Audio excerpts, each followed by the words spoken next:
Hailing frequencies open. Welcome back to Trek Retrek here on Geek the F Out. I am Captain Johnny. And I'm Ensign Kayla. And we have a cadet with us who's hiding. There he is. He's here.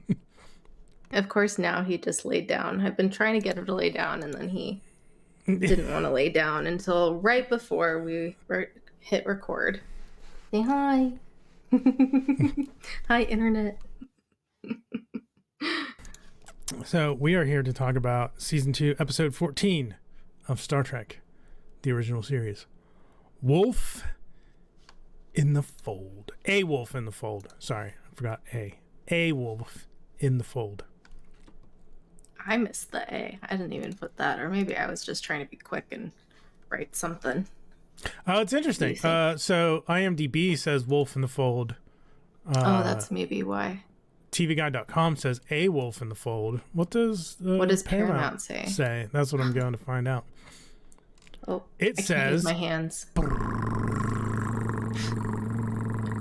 It just says Wolf in the Fold. No A. So TVGuide.com is wrong. Bastards. They're also pretty spoilery with their summary, which is: when a latter-day Jack the Ripper terrorizes a crime-free planet, evidence points to Chief Engineer Scott, whose fingerprints are on the murder weapon. Like, way to give away the whole twist right in the summary, TV guide. Yeah, really. Also, his fingerprints technically weren't on they were. Like, his hand was on the weapon, but I don't know. Just funny way to phrase that. I think at one point they did say that his fingerprints were the only ones on the weapon. Oh, okay. Maybe I missed that part then. Shall we get into it? Sure. All right. So my first note was, well, that's a way to start an episode, because we get a shot of a belly dancer that's doing her dancing, and Kirk, Bones, and Scotty are watching her. And they're on... Is the planet Ardelia, or is that just the race of people?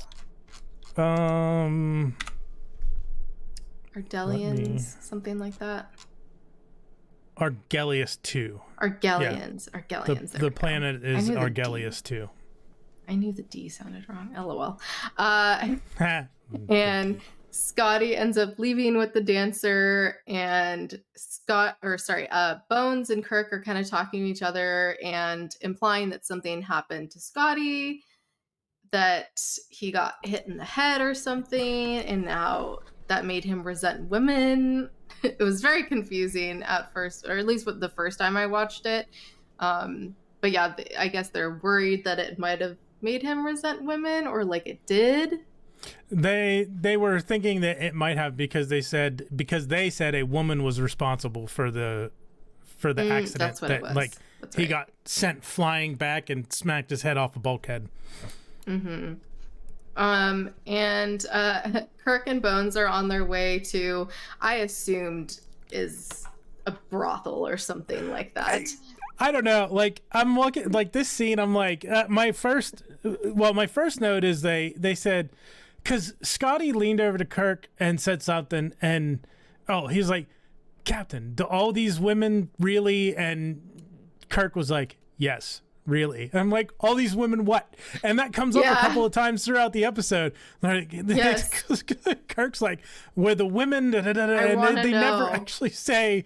Do they have an extra something? What's going on here? And right after that, I'm like, this club that they start in totally would have been a strip club if they could have gotten away with it. 100%, there would have been topless dancers all over the place. I guarantee it. If they could have gotten away with it, that's probably where they would have been. And it's funny because he calls it a cafe later, and I'm like, yeah, that's totally a cafe. Yeah. The fuck? What cafe has belly dancers? It was some kind of pseudo strip club hookah lounge thing going on there. It was interesting. Yeah. So yeah, they're on their way to a pleasure house or something like that, when Who they knows? scream and they see the belly dancer is dead and stabbed, and Scotty is standing nearby with a knife. Dun, dun, dun! Very dramatically, like back in the corner. Yeah. And an administrative officer, Hengist, kind of weird name, comes to investigate and questions Scotty, but he doesn't really remember much. And first off, right off the bat, in all caps, I put, "This dude is sus." Like, majorly sus. I don't know why I got that vibe, but I was just like, he's sus. And oh yeah, that's when I put in my notes, I love how they called the place a cafe. Yeah. And then Prefect Jarvis and his wife, Sibo, comes in, and she's kind of giving eyes at Kirk, which I was like, is something gonna happen? But nothing did. Apparently, she has a gift where she can find out the truth, and so the Prefect invites them to his home to continue the investigation. And they get to his place and they say they can have someone from the Enterprise do a 24-hour aggressive memory check on Scotty to try to, prove his innocence. And Karen Tracy arrives from the Enterprise just as Hengist leaves.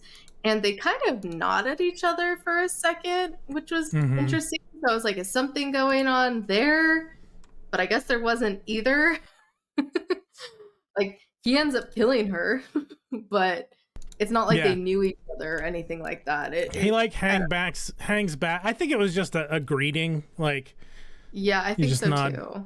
But yeah, he hung back to like see who materialized, and then just kind of went and left. Yeah, exactly. And she just politely nodded back, I guess. I guess so. But yeah, apparently Sibo can receive impressions from inanimate objects. But now, because they were going to use the knife to test that out, but now they can't find the knife. It's gone. Then they find Karen Tracy dead. She's been stabbed, and Scotty's sitting next to her passed out, which, once again, not looking good for Scotty. And Hengist comes back with 2 witnesses from the cafe. One was found nearby, who was supposed to marry her, apparently, and the other was her father. Like, 2 people that were very close to her, ironically. And Sibo says she's ready to start the ceremony, and the Prefect seals the room. And Spock messages Kirk saying that her abilities may not be completely correct or accurate. And they do the ceremony, and Sibo says there is a terrible evil there, a hatred of women, and calls it Red Jack and Rad Jack. I don't know how to say that. Baratus something, something, something. A bunch of random words, which we find out later what all those mean. And the lights go out, which of course they do, because no one saw this coming at all. No, not at all. Sibo has been stabbed in the back. Shocker. I cannot believe it. Yeah, it was just like so obvious what was gonna happen.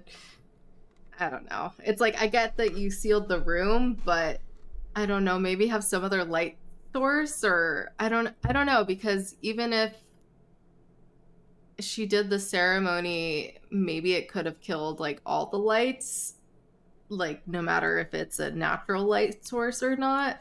I don't know. Anyways, the Prefect finally says that they can go to the Enterprise to continue the investigation, and the lie detector machine chair thing is back once again.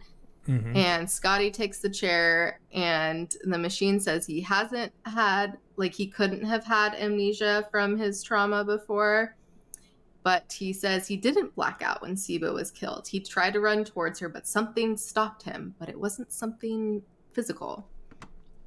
And Scotty has confirmed that he didn't kill Sibo, and can't remember what happened during the other 2 murders. Then Mr. Morla takes the stand, who was supposed to marry the belly dancer. What's her name? Karta, something like that. I think it was just I don't know. just Kara. Kara. Kara, there we go.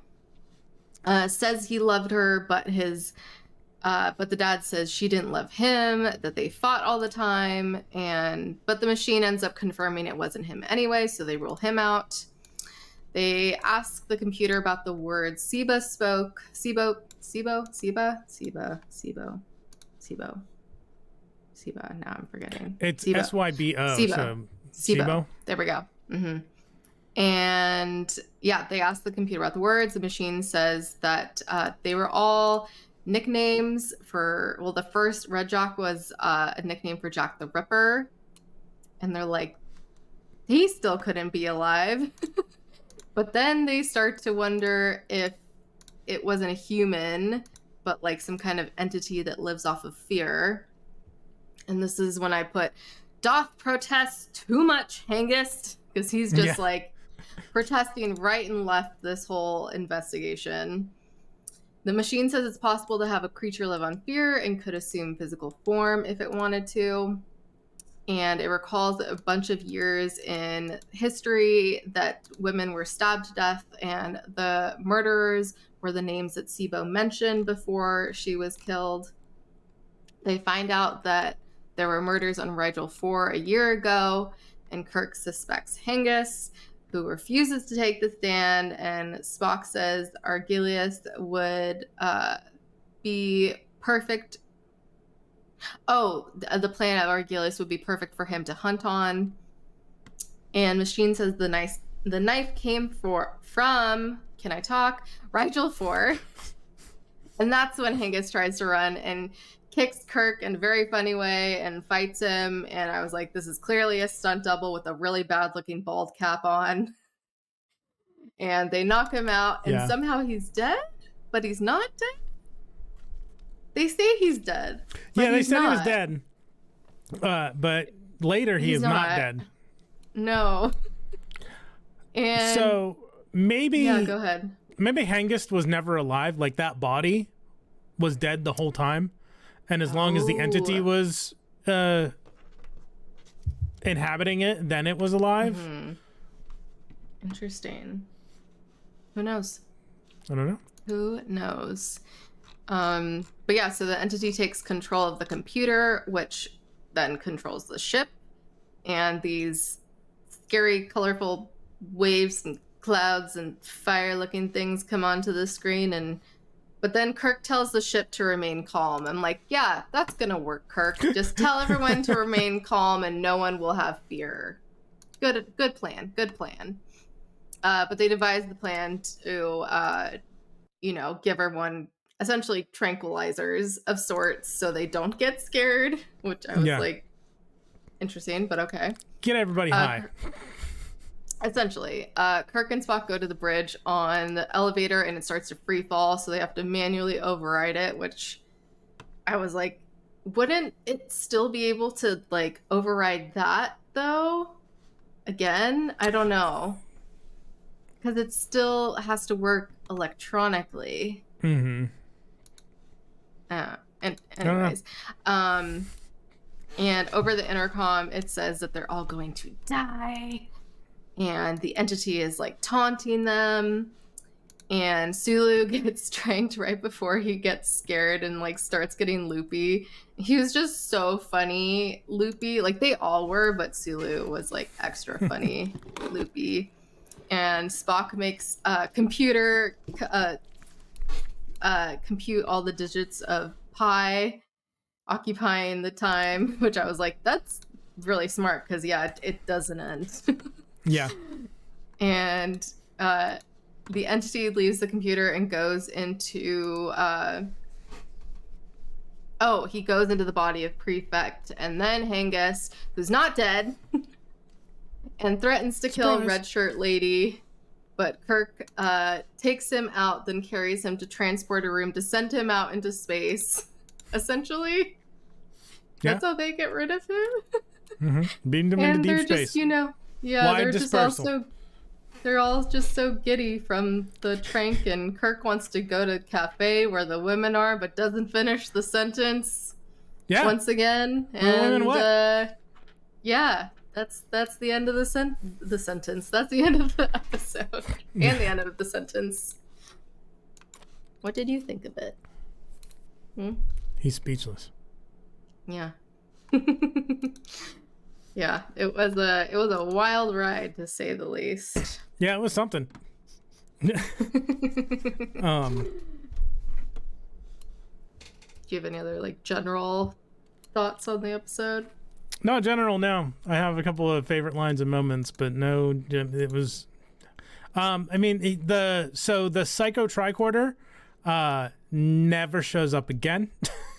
This is the first and only time it's mentioned in any series of Star Trek ever. Huh. Interesting. Okay. Yeah. It was like one of those convenient plot that they're like, oh, we just so happen to have this piece of technology that can restore. They never even end up using it either. Like, that's part of the reason they go back to the ship.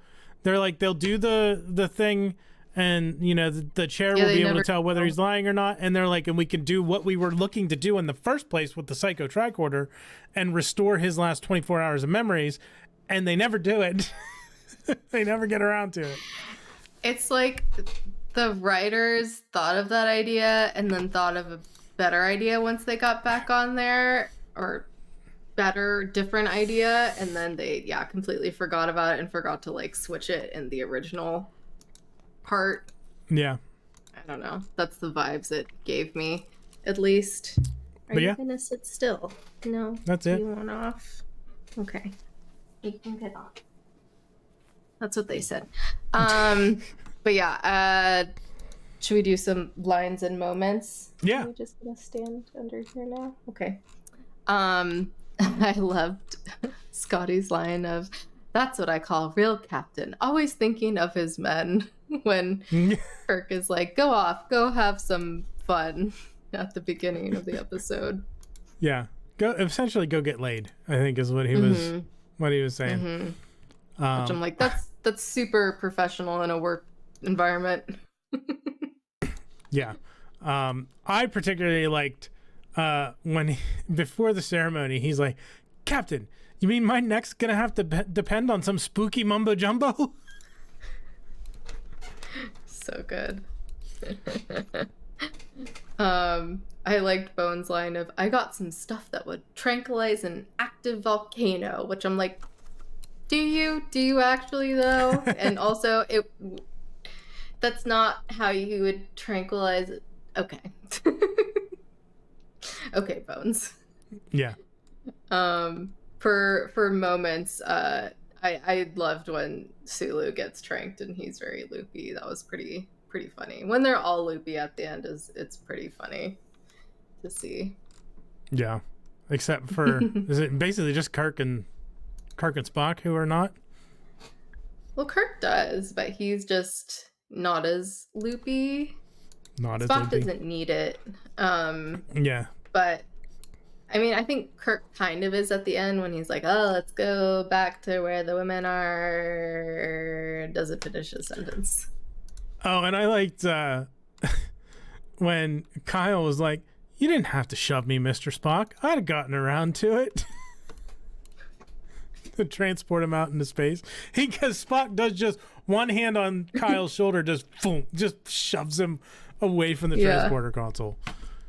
Okay, that will bring us to That's What They Said. And I went first last time, so it's your turn. Okay. Why don't I show you? What am I gonna... I don't know if you can hear it. I can hear that. Yeah, there you go. Need some like mac and cheese sounds added. It just said pounding in the like subtitles and the subtitties. Was that when Scotty was like pounding on the table? I can't remember. It's just in my notes. Relax and enjoy yourself.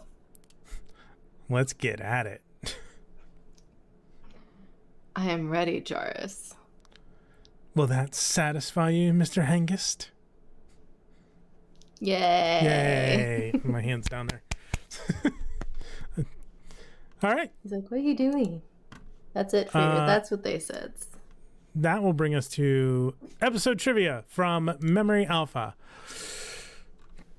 Okay, so Sit. Robert Bloch, the writer of this teleplay, originally envisioned the Enterprise crew sipping drinks which had several differently colored layers, much like I don't know how to say this, a Pousse Cafe, Pousse dash cafe, Pousse, Pousse. Pousse. I'm just thinking the Pousse same Cafe. thing. Pousse. I don't know. The imbiber's mood would change as he drank each layer. This was dropped Is that like as a being cat too. cafe? I don't know. This was dropped as being too complicated and costly to realize just for a throwaway moment of humor. According to David Gerald in his book about the making of the next episode, network censors were concerned that it would appear that the crew was engaged in drug use. Producer Gene Kuhn told the censors that they were full of horse shit, but the drinks were excised anyway. I just wanted to include that because of Gene Kuhn telling the censors they were full of horse shit.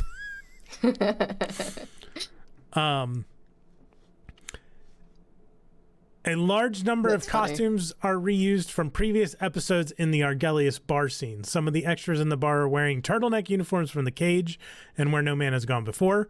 Two extras in the bar, one of them is later seen on the foggy street, are wearing the silver cadet uniforms made for Finnegan and his stunt double in Shore Leave.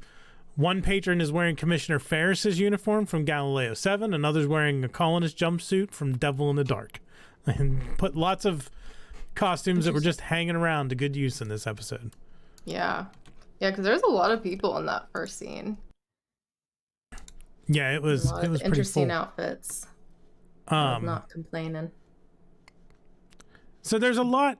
So Tanya Lamani, who played Kara, the dancer, there's a whole story here about I'm not going to read all of it, but I'll paraphrase. Like, she went to the makeup department, they put a bunch of feathers on her face, and the producer was like, no, that's not it. And they kept doing stuff with her face until eventually they had, like, no makeup on her at all. And he's like, yes, that's what I want to see. I want to see her face. Like, what the heck? couldn't just say that. Weird. But the part that I wanted to highlight was she did her own choreography for the scene, but due to censorship concerns, had to cover her navel with a jeweled flower. Yeah. Okay. Okay. Worried about the weirdest stuff. Like, can't show that belly button. You know, I couldn't show my shoulders in high school, so you never know. No visible midriff in high Rape school. culture is so real.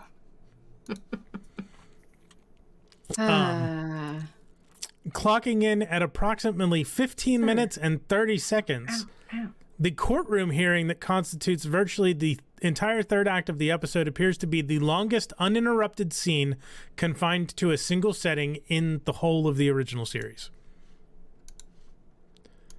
I was going to say that scene was very long. Yeah. Maybe a little too long. Nancy Crater's scream from the man trap is reused as Kara's scream when she's killed. Oh. I thought that was interesting. Back from the OG episode. Indeed. Kind of. That was the first first one we covered. That was the first one to air. Yeah. Not the first one made. Yeah. But that's it. That is your episode trivia for Fascinating. A wolf in the fold. Not a wolf, just wolf. Not a wolf, just wolf. So that will bring us to spoilers without context. And since Ensign Kayla went first for That's What They Said, I will go first we'll bring my spoilers without context up on the screen. I had to do the belly dancer for Kara. And then Hookah Lounge. I almost did one too. I used the Hookah Lounge because that's what the bar reminded me of. I used the shot from Yeah, the cafe.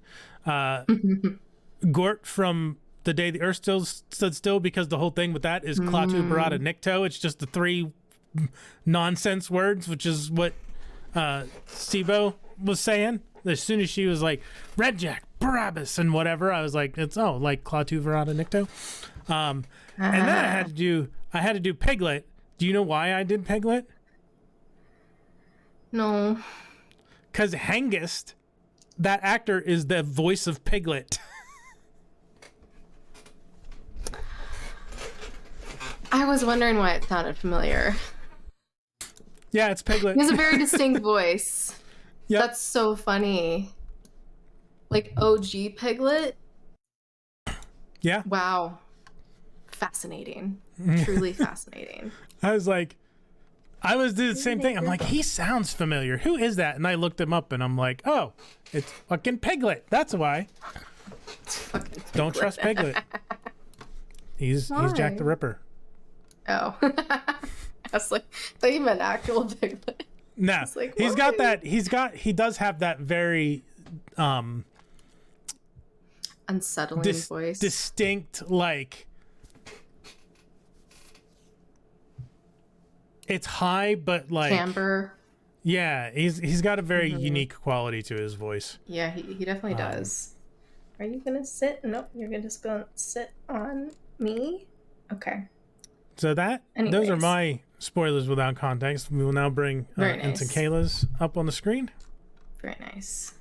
Yes, I'm pulling mine up again. Yes, I had to do Hungry Like the Wolf, mostly because of Spock's line that he essentially almost says that same phrase that made me think of it.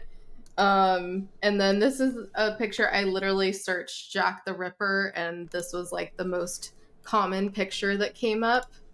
And then at one point over the intercom, it's saying like, kill, kill, kill. And it reminded me of in the Chamber of Secrets when the basilisk is going through the walls and is saying kill, kill, kill.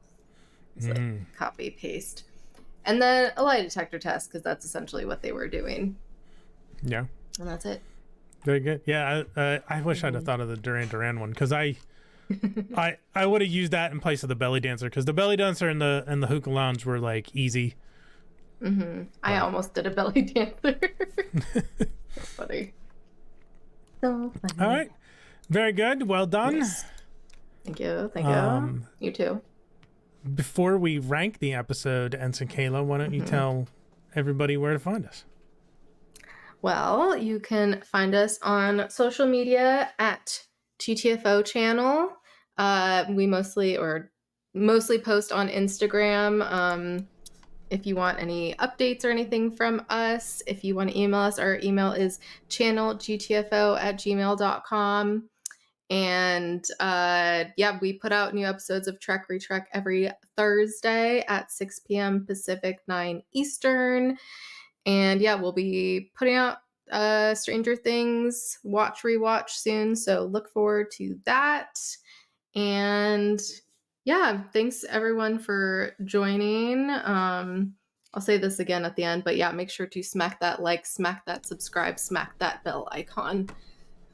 So, Ensign Kayla, how do you rank Wolf in the Fold?